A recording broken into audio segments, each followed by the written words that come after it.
4.3이라는 국가폭력을 겪었던 제주는 유독 간첩 조작이라는 국가폭력에도 많은 상처를 입은 곳이기도 한데요. 최근 또 하나의 간첩 조작 사건이 재심 끝에 법원에서 무죄를 선고받았습니다.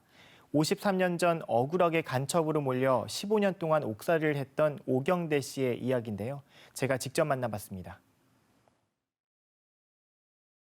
53년 만에 재심을 통해서 간첩 사건에 누명을 벗게 된 오경대 선생님 모시고 이야기 나눠보겠습니다. 안녕하십니까? 네, 고맙습니다. 너무 오랜 시간이었죠. 진짜 53년 만에 드디어 무죄를 선고받으셨는데 먼저 심정이 어떠세요? 한마디로 너무 기쁩니다. 그런데 아직도 믿어지지 않습니다.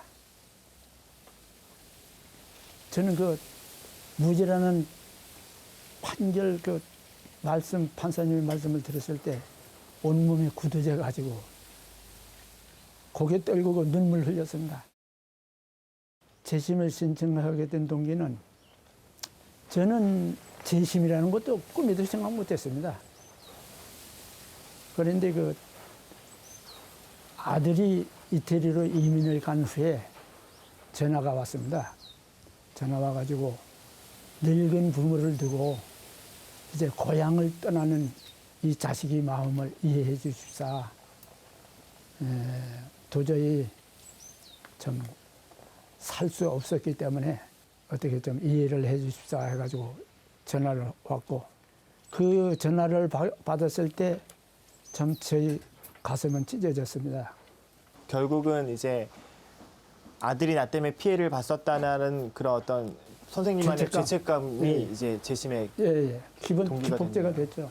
이번 재심을 하면서 좀 어려웠던 점이 있으세요? 53년 동안 가슴에 묻어뒀던 그 일들을 다시 그걸 꺼내고 다시 그걸 손질하고 또 다시 생각을 하고, 그래도 재심하는 동안에 저는 잠을 새벽에 5시까지 자는 사람인데 3시 되면 깨어나가지고 잠을 못 잤습니다. 그래서 서울로 유학을 보낸 이복 형이 있습니다. 예, 오경지. 그 형님이 양복지 한 벌, 그거 돈 3만 원. 그러면서 어머니한테 드리는 거예요. 내가 일본에 6.25 때 일본으로 건너가가지고 돈도 못 벌고 이러다가 이번에 마치 밀수업을 하는 친구를 만나가지고 공동으로 목포로 건너가고 있다. 그러니까 이제 그 경대를 데리고 가서 이제 좀 일본에 가서 구경도 시키고 돈을 벌어오겠다. 예, 돈도 좀 벌고 그래서 보내겠다. 딱 배에 타니까 자기는 해방군이라는 거예요. 해방군. 해방군이 북한. 네, 북한 해방군.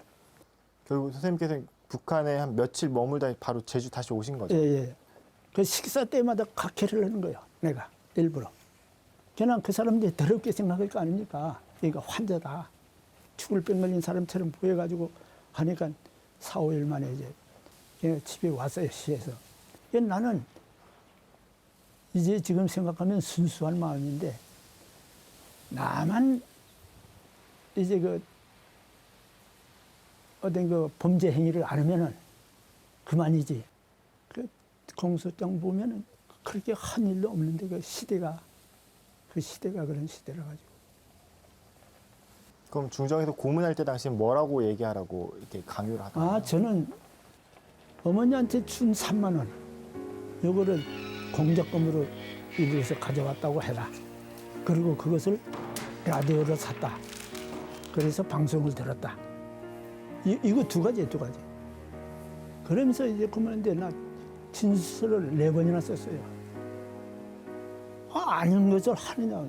걔 나중에는 할 수 없이 그 사람들 얘기하는 대로만 그냥 받아 쓴 거죠. 하도 맞고 고문당하니까. 예. 고문받았던 그 후유증으로 해가지고 지금 이 손이 떨려가지고 이 뭐 숟갈도 잘 못 들을 정도입니다. 과거 사건으로 인해서 선생님의 삶의 방향 자체가 엄청 달라졌을 것 같은데 좀 어때요? 우선은 사람과 사람 사이의 믿음이 그것이 제일 어려운 거죠. 예. 사회에 나와서 사는 게 더 힘들었죠. 예. 그것이 이제 자꾸 얘기하는데 잡초 같은 인생 살았고 또 영혼 없는 생활을 했죠. 참지 않으면 어떻게 죽지도 못하고 죽지 못하면 사는 거 아닙니까? 제주에서 보면 유독 조작 간첩 피해자들이 상당히 많더라고요. 왜 그렇다고 생각하세요? 그거는 이게 제주에는 그 일본이 가까워가지고 4.3 사건 때 일본으로 건너가는 분들이 상당히 많은데 그 이야기들을 들어보면은 다 그런 일본 관계로 해가지고 일본에서 생활했다는 거에서 한국에 왔다 갔다 했던 거.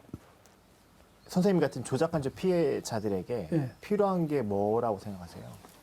사람과 짐승이 다른 문제는 양심이라는 거 아닙니까? 예. 양심이 있으면은 그분들이 자기 스스로 마음에 느껴가지고 아, 내가 그런 좀 불행한 시대였지만은 자기가 가혹했다는 걸 스스로 느껴서 잘못했다고 생각하면 그것으로 끝나는 거죠. 저 같은 사람이 다시 있어서는 안 되죠. 저는 고향 분들에게 꼭 전하고 싶습니다. 다른 거 아니고 고향에게 양심적으로 큰 피해를 줬다고 생각하지는 않습니다. 그런데 일부는 소란스러웠던 일이 있었기 때문에 그에 대해서 참 사과의 말씀을 드리고 남은 인생 고향에 조그마한 보탬이라도 된다면은 그것으로서 저는 마음을 안식을 찾겠습니다. 오늘 말씀 여기까지 드릴게요. 오늘 귀한 시간 내주셔서 너무나 감사드립니다. 고맙습니다.